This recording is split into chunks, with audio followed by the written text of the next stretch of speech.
Hello,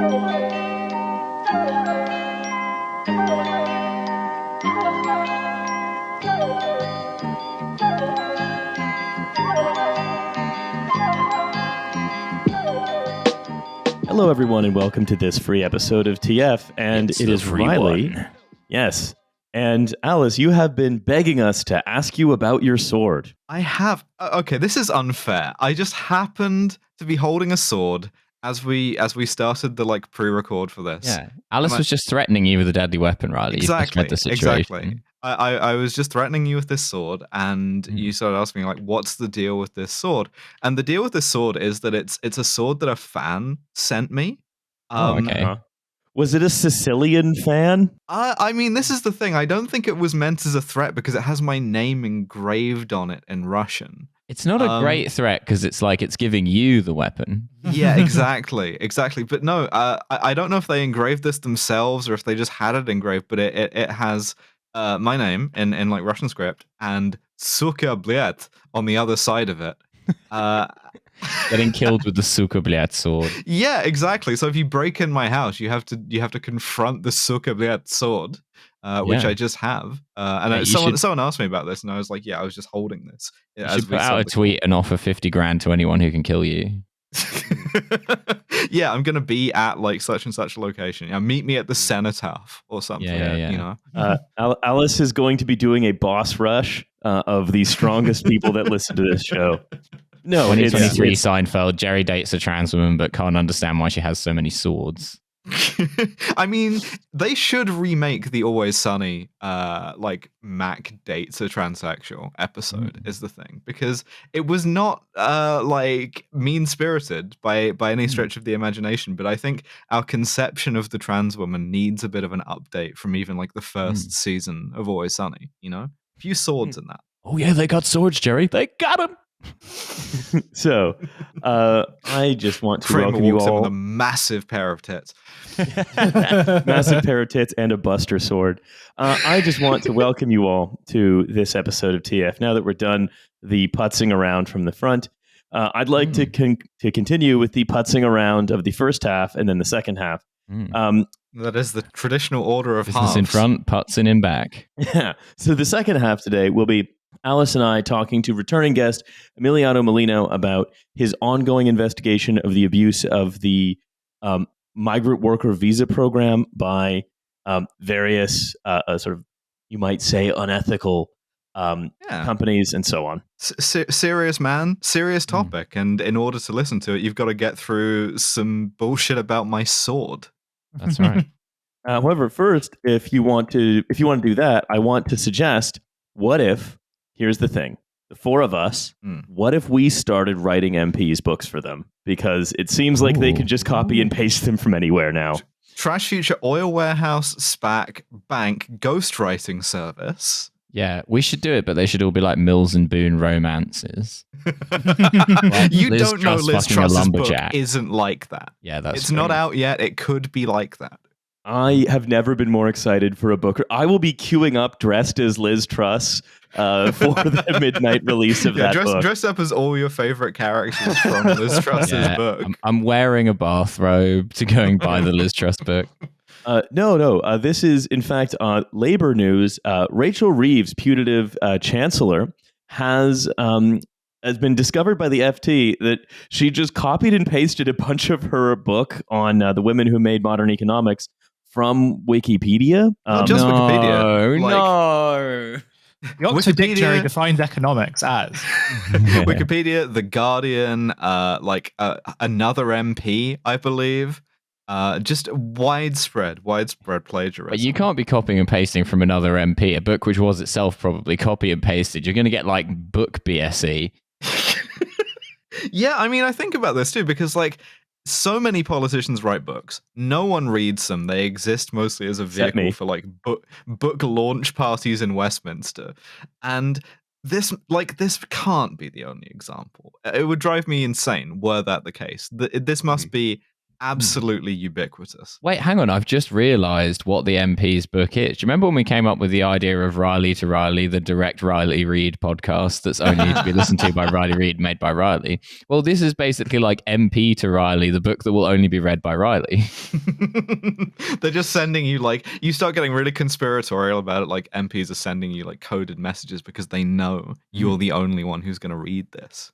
Yeah, what we need is for Riley Reid to become an MP and write a book, and then it will complete the circle, and we can all die. So, Rachel Reeves, interviewed about this, said, "I'm the author of that book. I hold my hands up and said I should have done better. I take responsibility for everything that is in that book. But for me, what I wanted to do is bring together the stories of these women. And I guess you could say she brought them together from a variety of sources, such as Wikipedia via the Control-C button." It's just really funny that she's like doing this kind of performance of seriousness. That's her deal now. She's like, serious fiscal responsibility MP. And then for some reason she felt the need to sort of like have a book out to reinforce that, And it's why? Whose vote was depending on like whether or not Rachel Reeves had a book? It's a book that could have been blank because no one will read it except maybe. I imagine it's more of like a PR attempt, right? So like the criticism being made of her is that she like lacks charisma, is kind of boring, but also like is really not is sort of more of the colder one of like compared to Keir Starmer, which I think next to Keir Starmer, anyone looks like a charisma vacuum. I mean, that guy, he's so charming. And so I imagine there's probably something related to that, or just the idea that like, well, if you want to like shows that someone is both like a progressive but also very serious about the numbers and like thinks of themselves as like a part of a long line of women economists who also said austerity actually was really good and we should do more of it. That feels like that's the only answer to this. Keir doesn't have a book out, does he? I can't. I want him to. I don't want him to write a serious like political biography. I want him to go the Vince Cable, Boris Johnson, Tom Watson route. I want him to write a thriller. The thing is, he could write The Devil's Tune too. He's so sort of like. Clearly, I think the reason why he hasn't written a book yet is because he's holding out for the elder statesman memoirs thing, right? After finishing his 5 terms in Parliament, we build a giant statue of him and he puts out the memoirs. I reckon he's gonna do like a sort of like Obama Dreams of My Father type of thing. Yes, or like one of those like donkey sanctuary from my mother. Well, because he talks a lot about his dad building tools and how this informed his policy, but he never expands on that.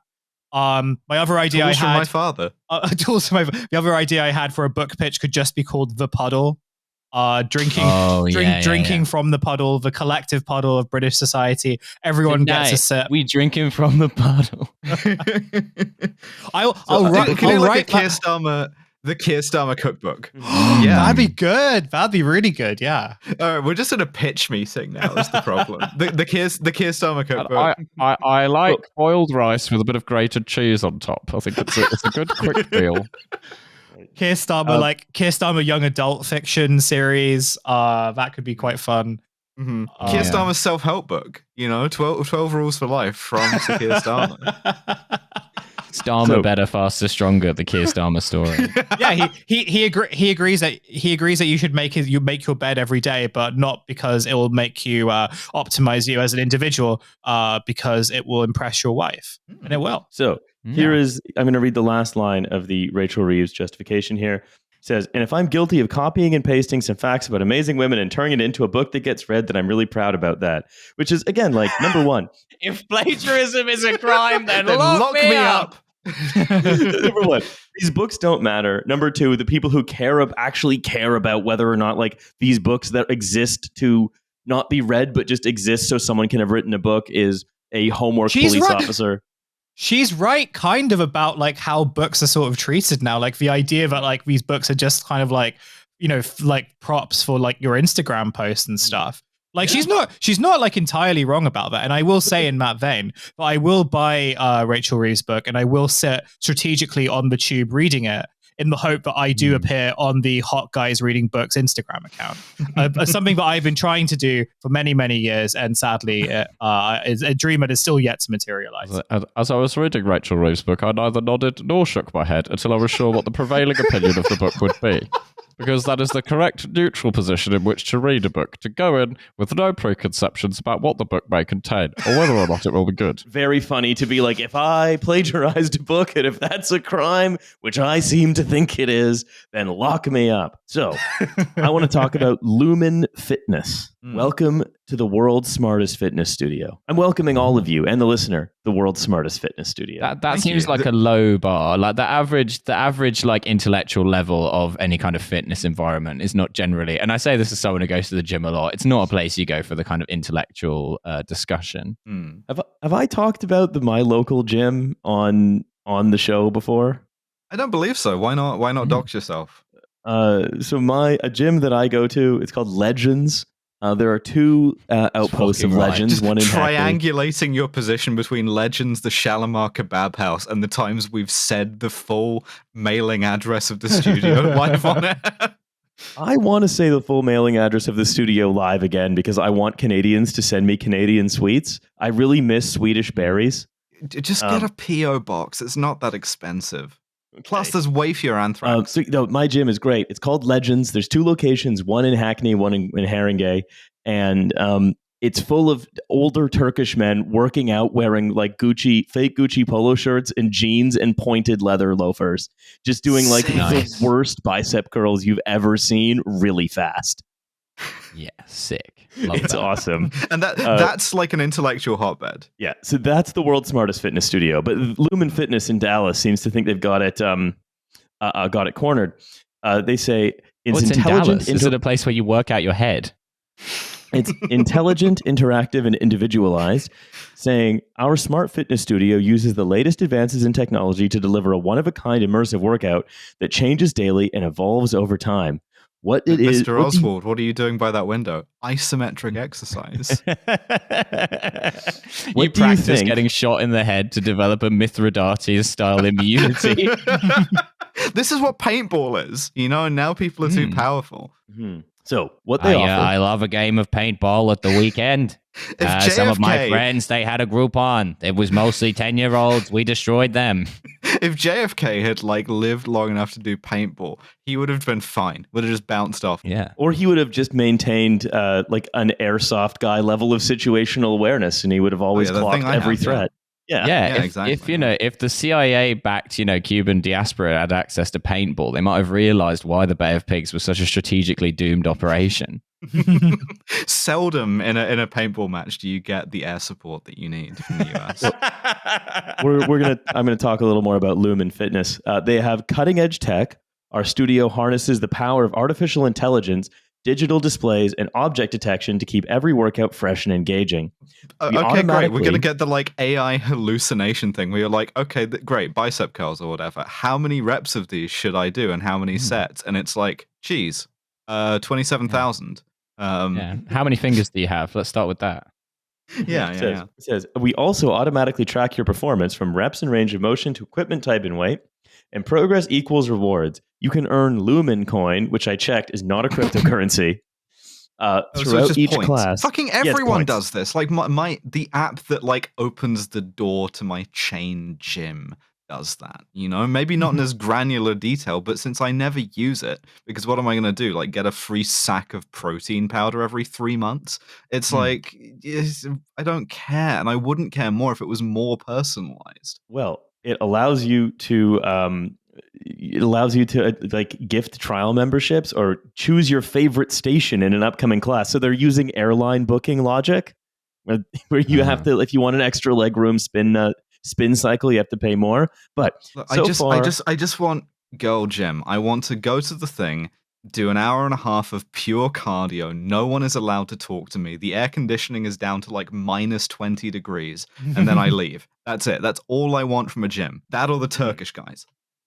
Well, so far, all I've described is a gym that claims to do some technology and has a points program. Here's the part that I wanted to talk about. Yeah, literally, yeah. This is from a Dallas tech scene blog. It says, Inside Lumen Fitness, every detail has been thought of to offer a unique experience. But Chloe, Rex, Emma, and Ethan are not the usual instructors you would find in a gym because they aren't even human. They are virtual coaches. I was going to say, Rex sounds like a dog. Yeah. Because one of them There's no law saying a German Shepherd can't be a personal trainer. Not even human comes quite close to describing a lot of the people who work at the gym. Say what you will about the XL bullies, like their muscle mass is evident. I would trust an XL bully to train me over a human. The new gym is we're just gonna like leash a bunch of XL bullies behind the treadmills on a chain that's like just about long enough to take a chunk out of your heel if you're not like going. Yeah. Well, in this case, these are virtual coaches ready to guide members through every movement. By combining AI, motion tracking, and object detection, Lumen is designed to deliver a great full-body workout while members engage in a mission-based game, such as filling a virtual cylinder with balls. That was my favorite game. Can I not play like Hearts of Iron or something? No, I mean the thing is, right, this is a terrible way to like prevent injuries or whatever. It barely even works for Amazon, and now we're applying that horrifying surveillance tech to your gym as well, where you lifting and stacking things for fun will also get the kind of like time on target stuff. Yeah, Uber Butler's going undercover at my gym. He's pretending to be an XL bully, disguised as a Turkish guy wearing like Gucci loafers. Yeah, it's the same hair dye, but then just with the jeans and the loafers. Yeah, just spraying the same like brown hair dye, just like over the like upper lip and chest. So once members arrive for a workout, they're given an opportunity to pick their AI coach, which depends on whether they feel more motivated by a male or female voice, or a stricter or more cheerful or laid-back demeanor. Or they can switch this coach horny now. Yeah, now I'm sort of back in the room. If you're telling me I can have an extremely strict female coach, this is, without joining a kind of Eastern Bloc gymnastics program, ideal. So if you want to actually imagine it, it's that every single person, instead of going to machines you go through, it's you stand in front of an LED screen on a wall, like a cooler screen, which are full of sensors that are basically spying on you the whole time. And all of the like dumbbells and medicine balls and skipping ropes also have sensors in them. And so essentially, if the AI doesn't think you completed your movement properly, it doesn't go high enough, it doesn't count it as completed, which again, I don't know if we want to necessarily give that to ChatGPT. This is just techno gym. They had this in like 2000. They had those fucking electric machines where you put the key in them, and then it had like how many reps and the weight programmed into it, and then it like did a motion tracking thing on your rep to see, but just like with a normal basic compute. Like this is not. What is the value add here? Supposedly AI. Yeah, it's that the thing will talk to you as you can turn up the strictness on your woman, essentially. I'd love to turn up the strictness on my woman. So the studio's immersive environment is scheduled to change every 6 weeks. Like coming home from the pub after a few pints. Whoa. 1970s working men's club podcast, So the CEO... I'm trying to work out how to turn it down. Am I right, lads? The former CEO, Brandon Bean... was she Brendan on my bean till I increase my strictness level. Yeah. Brendan Bean said that adding ecosystems called neon, space, or graffiti alley will keep the surroundings fresh. The ecosystem is also generated by AI. Less criminal, brother. that's some real like city authentic shit right there. Or simulacrum to be like, oh, you want like a kind of like a rough boxing gym experience, but you're too much of a pussy yuppie to go to one, or even one of the ones that like deliberately tries to replicate that aesthetic in a sort of gentrified way. Fine, push a button, we'll play some like grunting ambience into your AirPods, and the guy will yell at you. Yeah, Graffiti Alley was eventually prosecuted by the new Iraqi government, but received only a fixed penalty notice.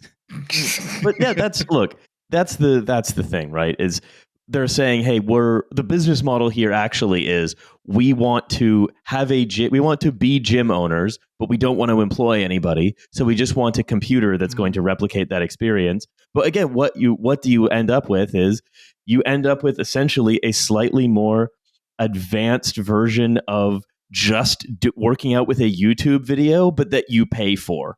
Like, it's like so many things in like it's a post COVID, but as more things start to want to replace themselves with AI, the fewer steps you are between just paying for different types of YouTube video or Skype call delivered to you in an elaborate way. Yeah, but also, it's a whole other little profession turned into something that you have to be self-employed and do it as one of 5 side hustles, and then you get replaced by an AI anyway. This is just gimmick marketing, because this is just a pure gym with like a YouTube video attached. Like, because most gyms that you go to now, barely anyone works there anyway. And like, unless you pay for personal training, no one is going to come and like help you with your workout. But there's like a minimum number of people that you have to have working at a gym in case someone like drops a fucking 100 kilo barbell on their neck. So you can't get rid of the staff at the gym anyway below the level that every gym already has, and no one expects staff to help them with the workout at the gym because they already don't. So this is just like a sort of a gimmick that appeals to guys called like Brendan Bean. Yeah. Listen, time was you could sustain yourself on entirely a career of personal training, like 5th place in bodybuilding competitions and some light steroid dealing. And now, you can't do that anymore, and it's fucked the economy. Now you have to have a podcast that unites all of those things. About business success, ironically. Yeah. So to sell fucking supplements that are 90% magnesium. You're going to become very flammable. It is true, that reflection, right? That the jobs that are most in danger of being automated, or that people are most keen to automate, are the ones that were already sort of 99% of the way there, that were already sort of so abstract. Bean said, we liken it to being more of an airline attendant than an actual coach. But I would say I would prefer to have an actual coach. Also, airline attendants do like way more work than personal trainers do.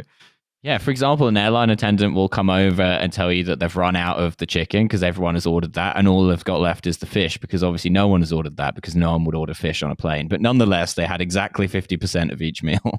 I had fish on a plane once. It was not a good choice. That plus like evacuating you from the plane if it's on fire. It's a real sort of spectrum there. It's like the joke, my dentist can do it all, from a simple cleaning to identifying my charred remains. So too with the airline attendants. Like she can throw me a package of peanuts and also like evacuate me from a fire. I'm looking at some of the pictures of Lumen at the moment, and like I find it really difficult to describe, in the sense that it feels like this isn't just a sort of situation of like we want to like automate, we want to like create like a smart coach to automate and like get rid of like the personal trainer. It changes the whole dynamic of what a gym actually is and like this trajectory has been happening for a long time. I would argue that a lot of it is sort of like the death of like community gyms, the death of like accessible pretty cheap gyms in like cities and towns and stuff.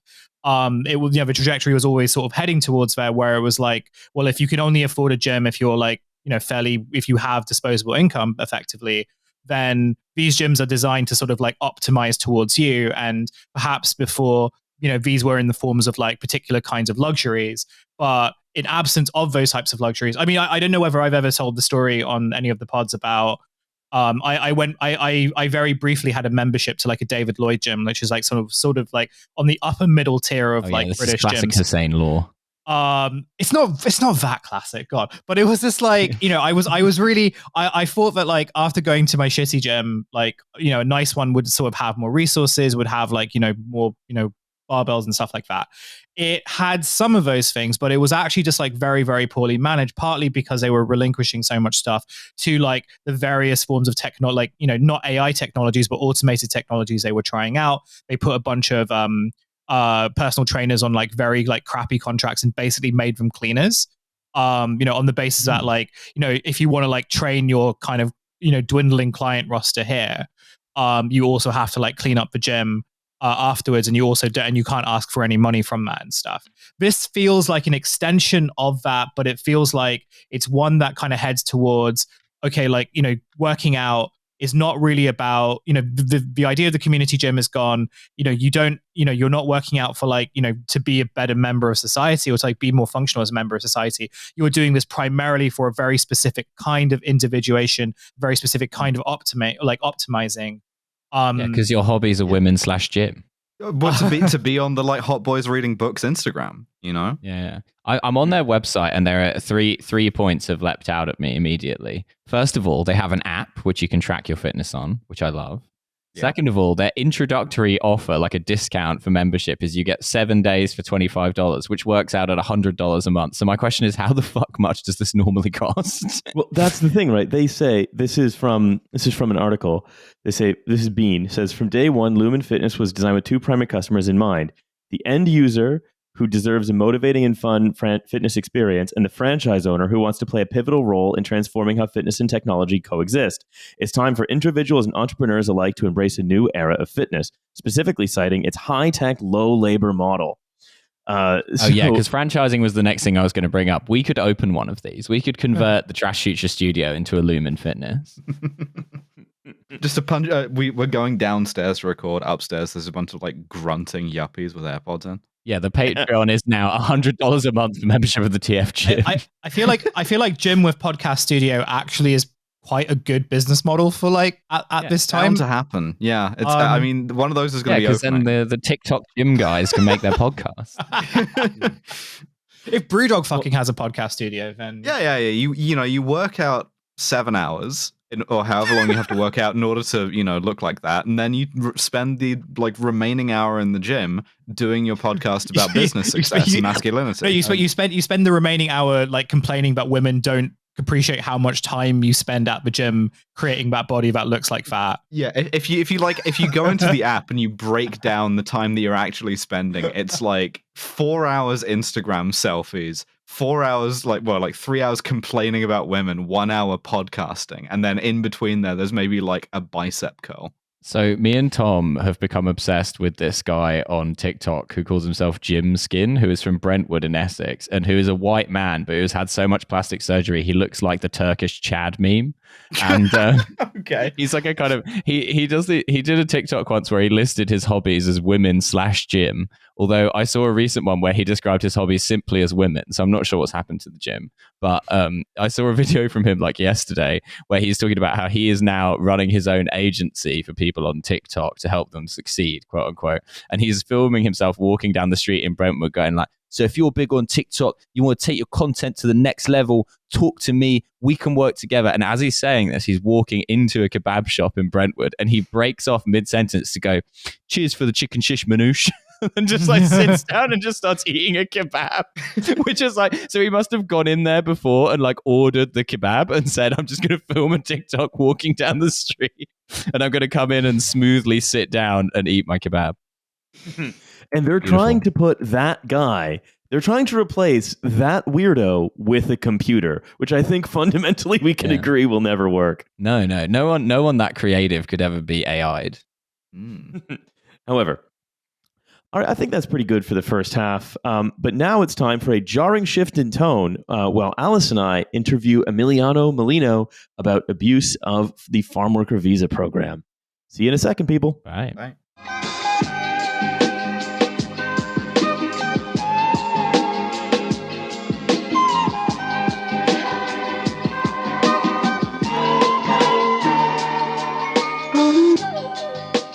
Hello, everyone joining us from the first half. It is the second half where... a traditional order of halves. Yep. No jumping from first half to third half for us.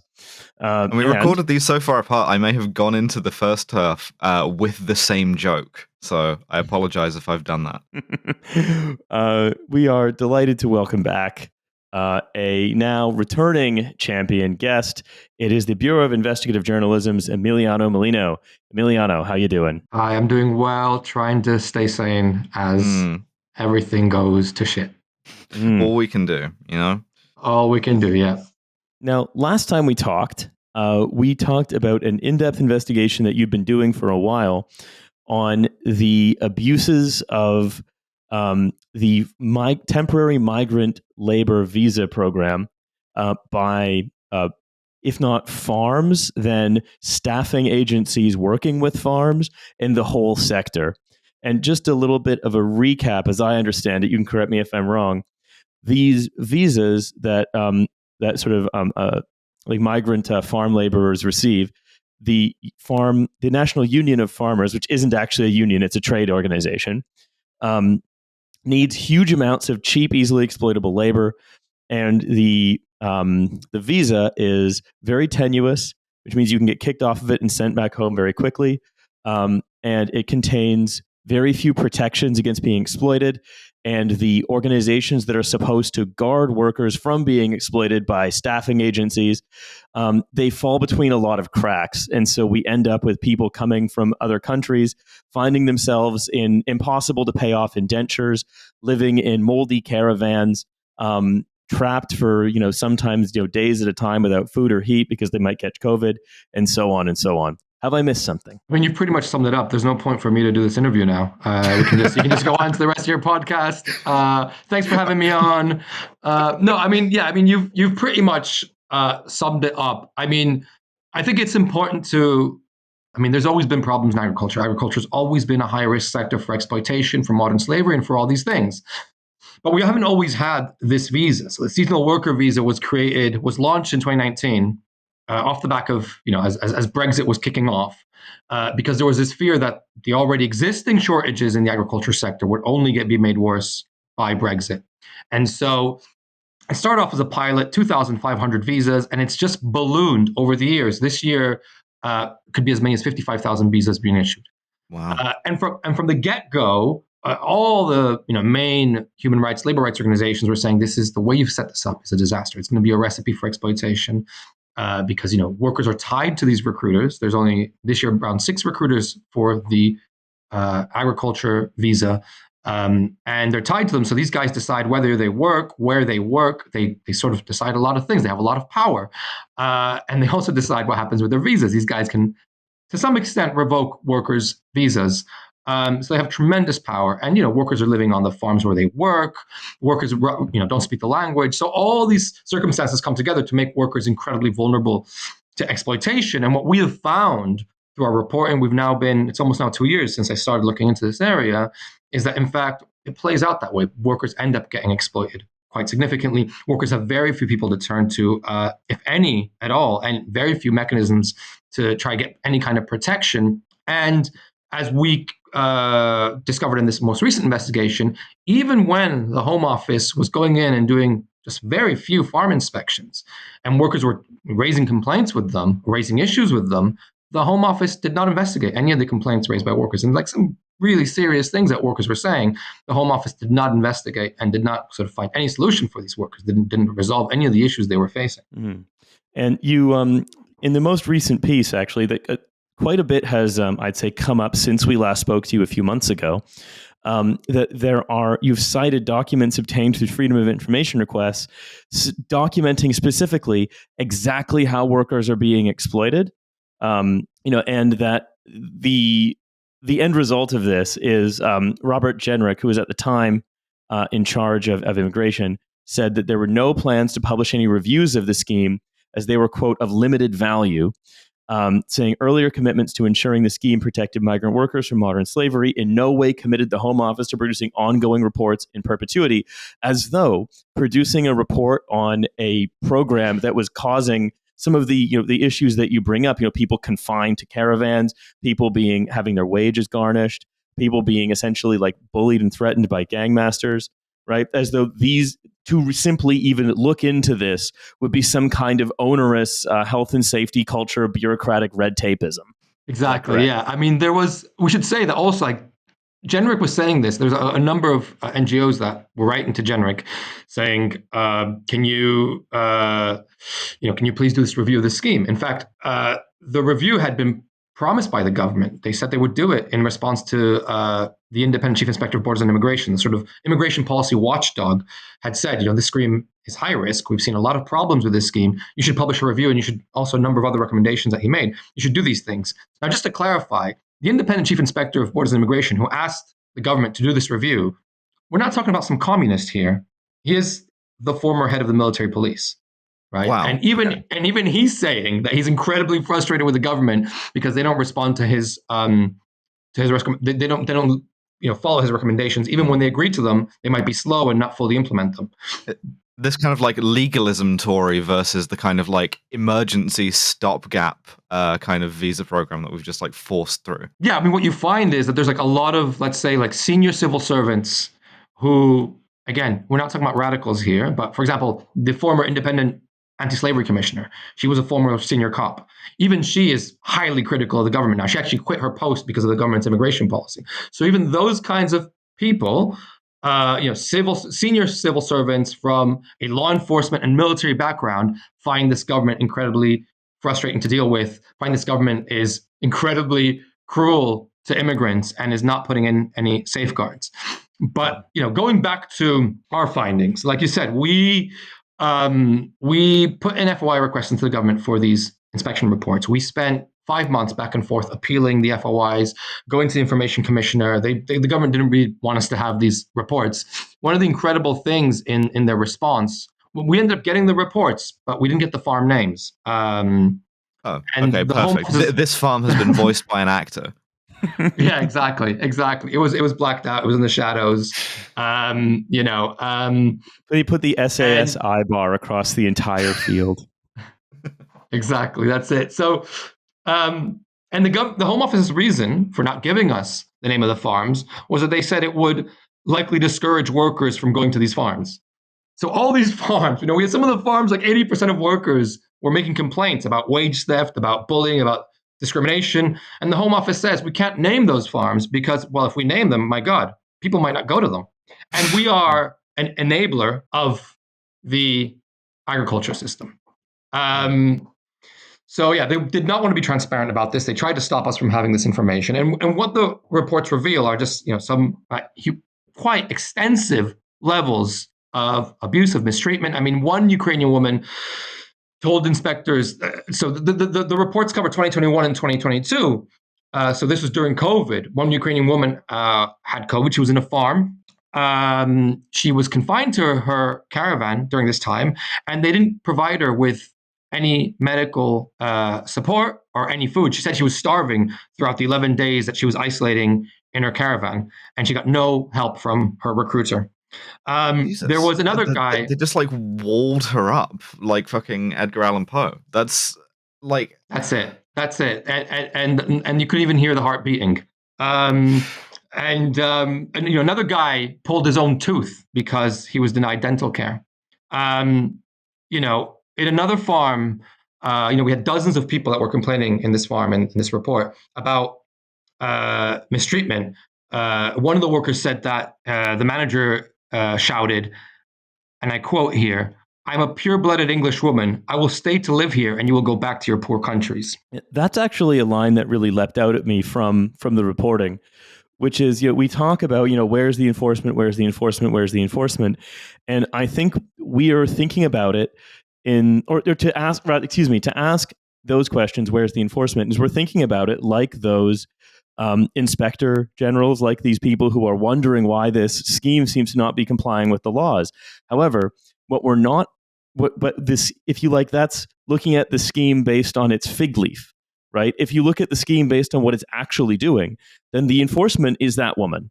The enforcement is that woman who keeps the workers threatened, who reminds them constantly of their precarity, and who has been sort of given a kind of racial and ethnic puff up by a combination of the right-wing press and Facebook groups. Yeah, I mean, she talks like GB News or like a Facebook post, which is in itself, I think, really revealing.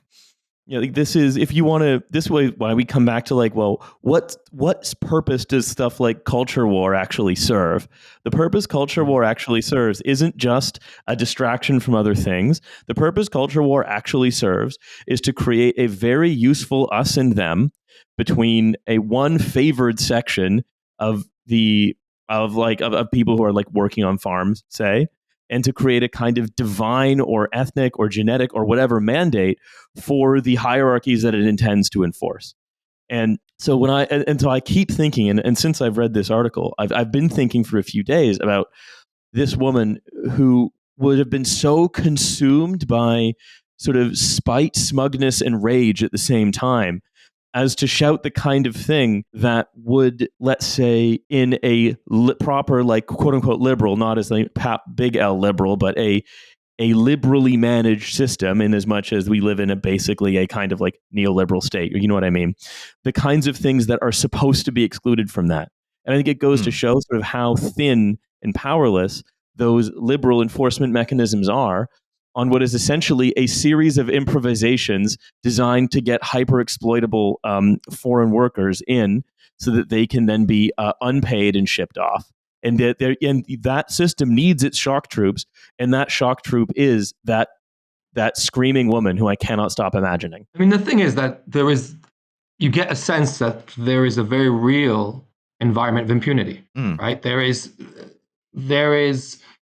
because workers can only be here for 6 months, right? Going like the normal mechanisms to enforce your rights. And let's be honest, in the UK, you have very weak mechanisms to enforce your employment rights. It is pretty easy to exploit somebody because, first of all, the statutory agencies that are supposed to protect you are underfunded or ineffective, right? Like we showed here, the inspections did not result in any investigations. The allegations did not result in any investigations. The Gang Masters and Labor Abuse Authority, the body that's supposed to be doing enforcement in agriculture and in modern slavery issues, their budget this year, or the last year they published accounts, was 6 million. Well, not their budget, sorry. Their Home Office funding was £6 million, which is less than what the Home Office spends on stationery and printing and publishing. Right? So they spend more on pens and paper than they do on enforcing, on this body that's supposed to enforce modern slavery. And then you go to the employment tribunals, which is mostly what you're being eventually you're told to do. But employment tribunals, it'll take you a year, 2 years to get any result out of an employment tribunal. So for a worker who's here for 6 months, it's not an avenue. It's not an avenue you can realistically take, especially also if you don't have, you don't speak the language, you're very unlikely to be in a union. And there is no legal aid. There's pretty much no legal aid for employment. There's virtually no legal aid for employment since Cameron and the reforms on legal aid all these years ago. So there is really, what you're going to do, you're going to go without speaking English to self-represent in an employment tribunal against your very rich farm employer. It's impossible. So there is this environment of complete impunity. And then we also saw it. So we also, besides looking at the reports, we also spoke to some workers who were working this year. So the reports covered 21 and 22. And we wanted to see if these problems of lack of enforcement, these problems of exploitation were still happening this year. So we spoke to a group of Latin American workers who were working at this farm called Haygrove, which is in Herefordshire on the border, some of it on the border with Wales. And things got so bad for this group of workers, many of them from Latin America, that they ended up going on a wildcat strike. Now imagine things getting so bad for you. You're in a foreign country, you don't speak the language, you don't have any union support, but things are so bad that you go on a wildcat strike. Imagine how bad things have to get for you to go on a wildcat strike in a foreign country where you don't speak the language. So I have some of your writing on the wildcat strike, so I'd like to focus on that for a little while. You say, nearly 90 Chileans, Peruvians, and Bolivians joined the unofficial strike at Haygrove for 3 days. Of them, 30 continued for nearly a week. Isolated in the British countryside, far from home and with visas in jeopardy, many eventually went back to work without having secured their demands, and dozens of workers have since then left the farm. Each worker is now being charged the true value of their plane tickets, but other conditions have barely improved. Now, referring to the true value of the plane ticket, that is a practice of travel agencies to say overcharge workers for plane tickets that they then have to pay back. So we're just doing like indentures then. Yeah, in this case, the farm paid for the original flight and then asked the workers to pay it back. And initially, the workers were being asked to pay £1,500 each, which would be deductions of around £250 per week. The farm would guarantee only 32 hours a week, which would put your earnings at about just over 260, which means that if you were earning the hours the farm guaranteed, and then you had to also pay back the plane ticket, you would end up having only like £16 a week after the deductions for rent and other things that the farm also makes. And that's reprehensible. It's all reprehensible. And I guess my question is, like, we spoke to you about this before, and it was sort of much the same, and there seemed very little hope for any of this improving. Is that still your view? And what possibly can be done about this? Oh God. Okay. So, but can I get back? Can I get back to that in a sec? Because I want by to all mention means. something about the. Want to mention something before Go for it. on the strike as well, which is linked to the impunity point, and then actually I'll get onto your question, Alice. So these workers actually, obviously, like they were quite well organized. They managed to organize their own wildcat strike. Things got really bad for them, and they're also quite smart because they recorded quite a bit of what went on. Mm. One of the things they recorded was the recruiter in Chile, when they went to recruit them in Chile, the recruiter in Chile was promising that they would earn the equivalent at the time of between like 400 and 500 pounds a week. And like I mentioned, that wasn't happening. They weren't earning 400 to 500 pounds a week. Obviously, that's a pretty enticing offer. The other thing they recorded was when one of these, these scheme operators, these recruiters that are licensed by the government to effectively recruit people on the scheme, sponsor visas, and in a way also work like semi-enforcers of the rules of the scheme, even though in practice the enforcement is very poor. So during the strike, one of the managing directors of one of these recruiters called Fruitful Jobs went down to the farm during the strike and effectively threatened the workers, told them that if they continued to strike, their visas would be revoked. They would be revoking them the next day. At one point during this conversation where he's telling the workers, well, if you continue striking, we'll revoke your visas. He also, there's a woman that's complaining about her working conditions, what's happened to her. And he interrupts her and says, do you want to go home?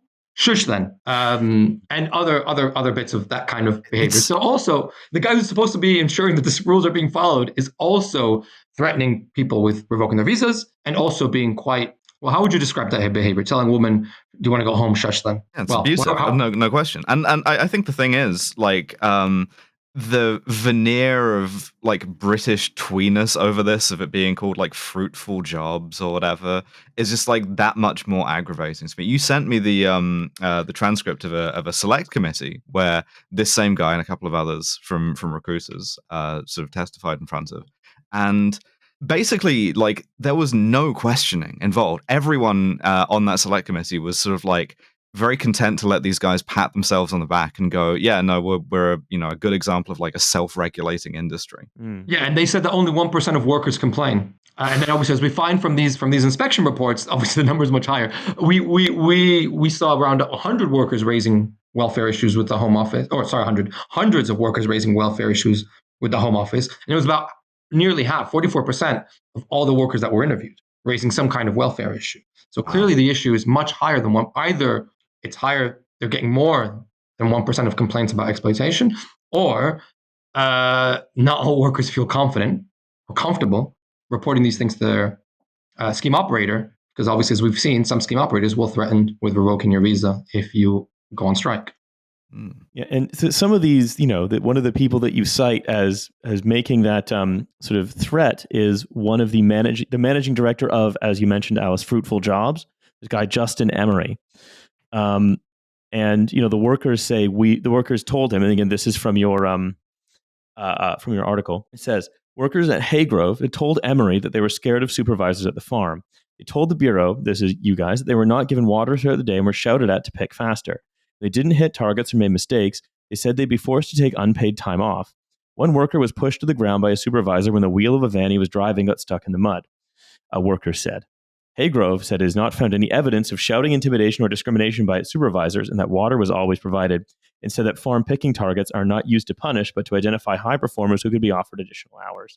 So we looked into ourselves and we found that we're great. But again, this not even innocent, not even no wrongdoing, but actually, we're proactively good at this stuff. Mm-hmm. I mean, the punishment thing is so common across farms, something we found in our other reporting. The way most farms, one of the standards ways farms will punish people for not picking fast enough, sometimes for speaking while picking, sometimes for having a phone while you're on the field. The way they punish you is by forcing you to take unpaid time off. So if you're set to work the next day, they will cancel that shift for the next day, and you can't work. And if you can't work, you can't earn. And a lot of these people are coming with debts. So they need to earn in order to pay off their debts. A lot of people are coming here still supporting family back home, so they need to earn in order to support their families back home. Let's remember that these farms will charge you for accommodation, will charge you for electricity, will charge you for gas, for washing, for all of these things. And obviously, in this case, also charge you for the flights. So it's really important to be able to earn, but that's how they punish you. And this is, we found this in our previous reporting, an incredibly common practice. It is one of the main forms of disciplining workers in these farms. It's all the stuff. It's all the like punishment stuff from a 0 hours contract without any of the fig leaf that you would have over it in like a lot of other jobs where it's like, oh, it gives you, like flexibility or whatever, or it's just like nakedly. Yeah, and initially the scheme had up for 0 hours contracts. And over time there's been, and this goes to your question about reform, over time there's been a reform. So they got rid of 0 hours contracts. And then this year they instituted a new rule, which was that farms have to guarantee 32-hour minimum contracts, have to guarantee at least 32 hours. But what happens? There's always a way around that. So in the case of the workers that came from Chile and Bolivia and Peru, they arrived and they weren't actually put to work for, in the case of Julia, one of the people we cite, about a week and a half before she actually got into work. So that week and a half, she was not being guaranteed those 32 hours. So what they do is they just make you start later, and the guarantee will start later, but she still has costs to cover when she gets here and she's not being given any work. The other way farms might get around that is by firing you. They'll simply fire you, and then you got to find a work in another farm. So again, that 32 hours doesn't apply then, right? So they with every rule, with every new, so let's say like reform of the scheme, there's a loophole to get around the scheme and to get around the rule. Every day I feel more and more like Lenin, Ultimately, right, the reason that there's no reform of the scheme possible is that it exists inside the hostile environment, right? That never went away. Is that any scheme that ties your continued existence in the country to your employment with a specific employer, you're going to be exploitable. And there are some employers that are going to be less likely to hyper exploit simply because they are hiring people who aren't basically like racialized. They're hiring people who aren't necessarily vulnerable. Maybe they're hiring graduates, right? And then those people are, yes, they see a very sort of cozy side of the UK immigration system, cozy such as it is. But that the hostile environment really is for people who are being yelled at, I am a pure-blooded Englishwoman and you will go back to your poor country, right? That is who the hostile environment is supposed to attack, who it's hostile to. And it is only because of that hostile environment that these kinds of outrageous behaviors are enabled. But also, we can think like, okay, well, we can ask what will labor do as a kind of, which should be, because it's being treated as a government in waiting by most sort of the press and political commentators, right? What will labor do? As far as I can tell, they haven't said much. But I also do know that, who's Starmer giving speeches to? He's giving speeches to the National Farm Union, right? He's talking about how, because he grew up on the border of Surrey and Kent, or between Surrey and Kent, that he has the countryside in his DNA. The disputed border area between Surrey and Kent. Yeah. I mean, the hostile environment thing is key, right? Like it's so many of the workers in these reports also, again, in the Home Office, this is what the workers told the Home Office, is that they were being threatened to be sent back home if, for example, they didn't hit targets, right? So there's like a cutout we have in our story. We kind of did little cutouts of bits of the report so people could see for themselves what was clearly written down in these reports. And there's a worker from Nepal who had paid £6,000 in recruitment fees to come to the UK and work on this scheme. He said that he was very stressed by the targets. And again, he said that thing that if he doesn't pick fast enough, he'll be forced to take days off. And he said as well that he'd been threatened to be sent to Nepal if he got 4 written warnings for not meeting picking speeds. And there were other instances of this throughout the report of people being threatened. If you don't pick fast enough, you will be sent back. So, the hostile environment plays a key role in the system of disciplining these workers to make them hit targets, to make sure that they don't speak out. There's obviously for example, to make sure that they don't go on strike, because the threat was, we'll revoke your visa. It's key there. And another element of the hostile environment, which I think we don't talk about enough, is this issue of no recourse to public funds, right? Which effectively means that on a lot of visa types, if you end up unemployed, if you end up having any issue, you don't have the right to get state support, right? You don't have the right to benefits. So one of the big problems of this scheme is that, as I mentioned earlier, people will come expecting 6 months of work. They'll be fired quite quickly, and then will be left without work and without earnings, and with no way to pay back their debts. And because they have no recourse to public funds, they can't get any state support to survive. And because there are rules in this scheme, for example, that you should be transferred to other farms if the work dries up in your farm, but that rule is not being adhered to, workers have no guarantee of income. So many workers coming here expecting 6 months of work don't get 6 months of work, don't get transferred to other farms to get work when work runs out, and then do not get any state support when they're left destitute. And people are being left destitute without the state support that I or others would be entitled to because we're in different kinds of visas or immigration status. That's like a key part of this whole hostile environment thing. These workers are put in a position of being as vulnerable as possible through the hostile environment. It just strikes me that apart from anything else, apart from the like moral outrage of this, it's just like even it's self-sabotaging on its own terms. That like if we need these people to do agricultural labor to like, you know, have crops picked, then regularly tricking and exploiting them and then just assuming that's like a bottomless resource is just like, it's stupid apart from anything else, surely. I mean, I think, you mentioned last time as well how I'd mentioned in one of the articles that one of the farms that we were covering said that, yeah, we had one British person work here as a picker. That was back in 2017, and they quit after a day. The whole system, and farms readily admit this, in fact, as part of their lobbying, the whole agriculture system will collapse without these workers, without these migrant workers. That's why the visa also was expanded to 55,000 a year. What happens now is, and this is just a kind of general observation, is that recruiters go to a country, they cause a mess, and then they'll go on to the next country and recruit from there the next year, right? So this was the first year that they were recruiting from Latin America in any kind of scale, right? We'll see if they continue to do so next year because obviously these workers went on strike. Mm-hmm. And that's they might want to have more. When we last spoke to you, we sort of, the three of that we all talked about this, and we said there's no way they could keep recruiting from, for example, South Asia, right? And then, lo and behold, they had to move to South America. The thing we said would happen happened, and now it's going to happen again. It's quite likely, right? Because they stopped, because there were all these problems with recruitment fees in Indonesia. They stopped recruiting from Indonesia. They almost completely stopped recruiting from Nepal. There's very little recruitment from Nepal, also because there was this issue of recruitment fees. And so, they just keep on finding other borders. I mean, I guess maybe eventually they'll run out of countries. When we last spoke, it was Ukraine and Nepal were the countries they were recruiting from. And it seems like, they have had to go elsewhere, and they will have to go elsewhere again. And before we sort of wrap up as well, I want to sort of pull it back to a look at the broader macro picture here, right? Which is that the UK farm agricultural industry is only sustainable if it has cheap, hyper-exploitable labor. That cheap, hyper-exploitable labor is not keen to be hyper-exploited. And so the UK farm industry can basically go to each region once. And at the same time, what does that look like? What that looks like is pulling the like snake oil wagon into town, you know? Yeah. But what that looks like for on the other end, for people buying food, that looks like relatively cheap prices compared to what they could be, which means if workers weren't hyper exploited, the cost of living would presumably go up, which means wages would have to rise. And so effectively, hyper exploitation is not, and cheap food is not just, it's not just food policy. It's also social management policy. It's also wage suppression policy. It's also, it allows for, the wage to be so low because then food is cheap, then social reproduction can continue.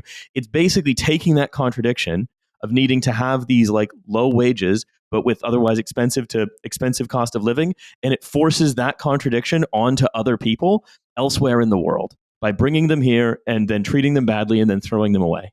That is what the effect of that is. That is how that puzzle piece fits into the larger puzzle of the UK's economy and social reproduction machine.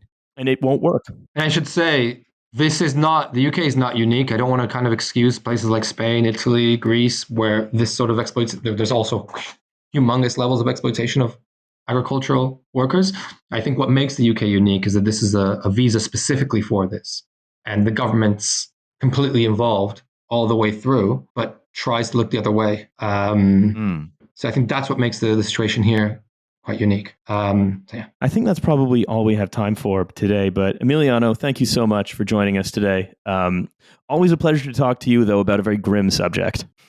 I'm glad to be your Grimness, or one of your many Grimness correspondents. Thank you for having me.